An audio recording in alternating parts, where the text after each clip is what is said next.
In this video, we're going to discuss loss development arrays that have uneven sampling periods. This is where the sampling periods, say, in the accident year direction are not the same as the development year direction, which is equal to the sampling periods in the calendar year direction. An example of this would be if you have annual accident periods, say, but you want to do monthly valuations. You update the loss development array on a monthly basis. So this way the development periods are monthly and so are the calendar periods. Or you could have annual accident years and quarterly development periods and calendar periods. And this really has extension to two types of applications. One immediate application is doing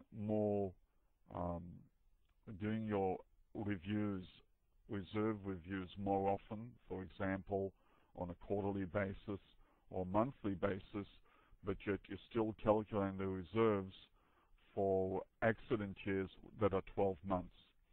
Another extension is short tail lines.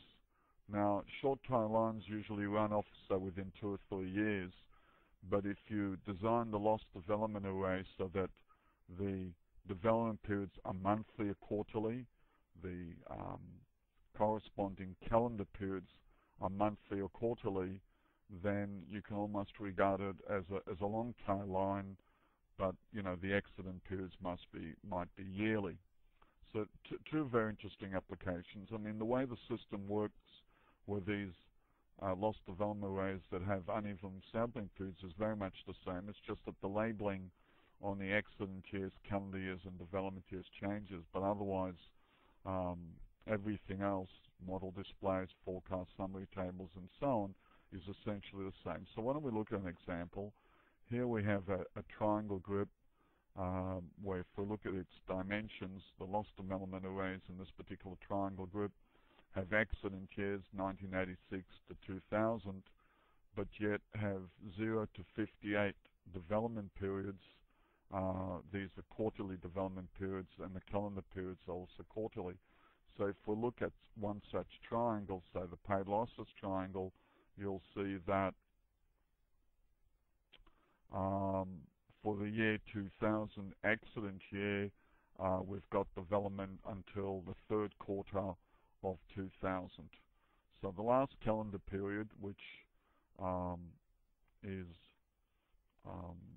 represented by the numbers 985, 6329, and so on, is the calendar year, the third quarter of 2000.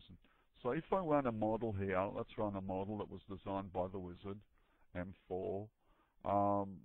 Displays are the ones you're familiar with. In the development year direction, we have quarter years. In the calendar year direction, we have quarter years. And in the accident year direction, we actually have years. If we do a forecast and create a forecasting table, the accident years are actually years, 12 months periods. The calendar periods are quarter years. Let's just look at the steps in the table. That's the way the table, these are the steps dividing the fitted values from the forecast values, forecasting horizon. These are calendar year sums, reserve, means, and standard deviations of their distributions. Similarly for ultimate, in the forecast summary table, we have accident years, but calendar quarters, summary graphs, anything that is in respect of accident periods will be in years, and the calendar periods will be in quarter years. If you do the PALD, tables for calendar periods will be in quarter years, accident periods will be 12 months, periods, years. Okay, so if you look at the simulated values by accident years, simulated values by calendar quarters, and if you were doing the reinsurance, this is sort of the adverse development cover with 2 attachment points. Well, that only applies to the calendar periods. So they'll be in quarter years. Why don't we just design. This takes quite long because there are lots of periods. And you should be familiar with these tables and displays. Why don't we now close all the triangle groups and design, so create a new triangle group manually. Variable values, uneven sampling periods, yes. Let's call it junk. Let's make the accident sampling periods years, but the calendar sampling period, so let's make it month.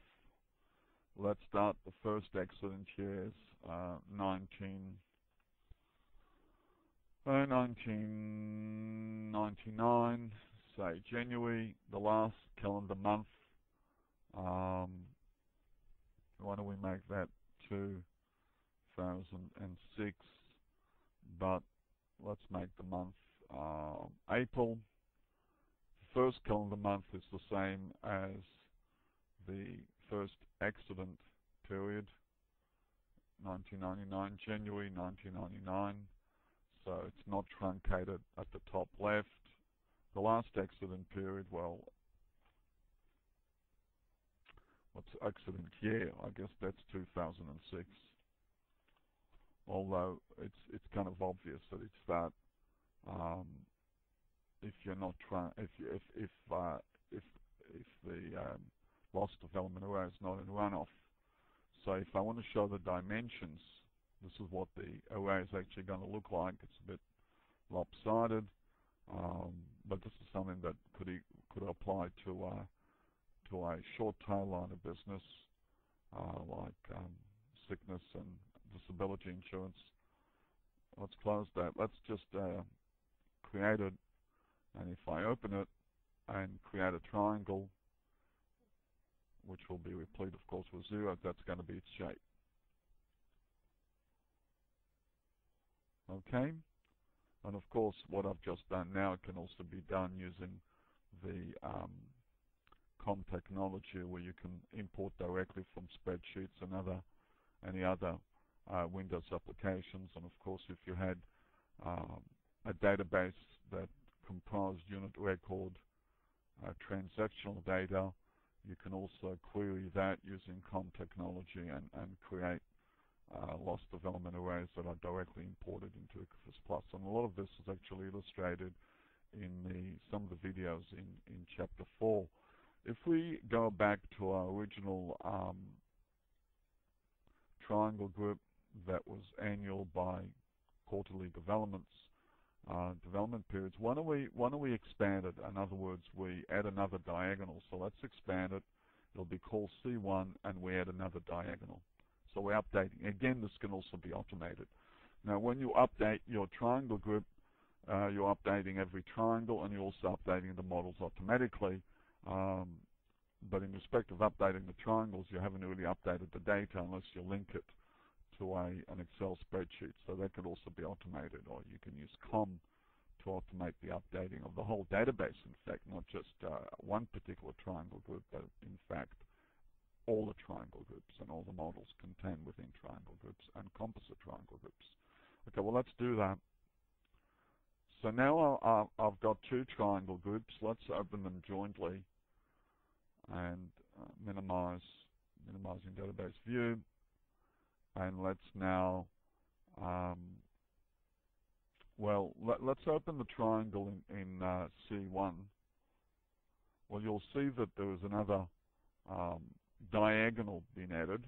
We've expanded it. We've updated it by 1 quarter year, so we've gone to the 4th quarter of 2000. That would be our last calendar period. So we have zeros. So let's just change the view for a moment. So we'll change the view to accident by development quarter. So the last quarter will be the fourth quarter of 2000, is replete with zeros.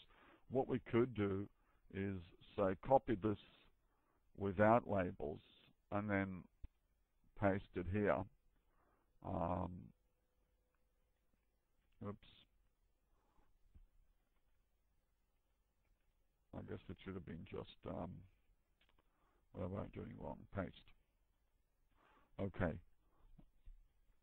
Now, this should have been moved one down. But anyway, this model, I don't know if you remember the model, but the model, in fact, in the model, there was a calendar year inflation was over here. I haven't inflated the numbers. But no matter, let's save this.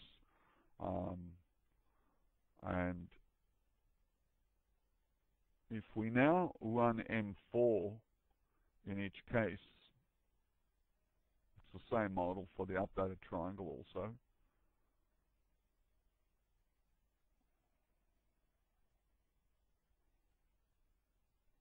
If we now go to the updated triangle, which is C1 on the left, and zero weight the last diagonal, which I just sort of copied from the previous diagonal, I'm just going to made it up, then the model displays on each side should be the same because it's the same model. Let's just check that.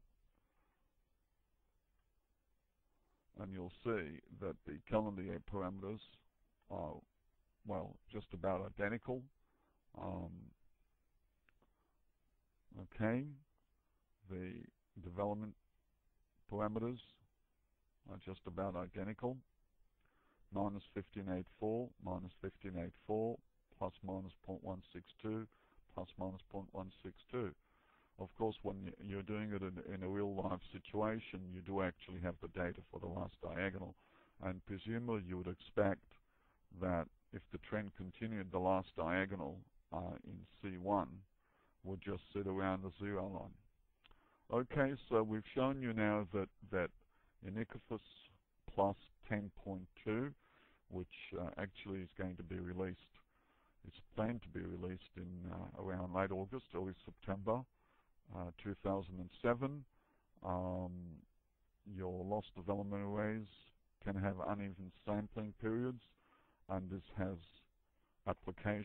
two immediate applications, one to short tail lines of business, and the other one is doing more reviews more often and monitoring and updating more often.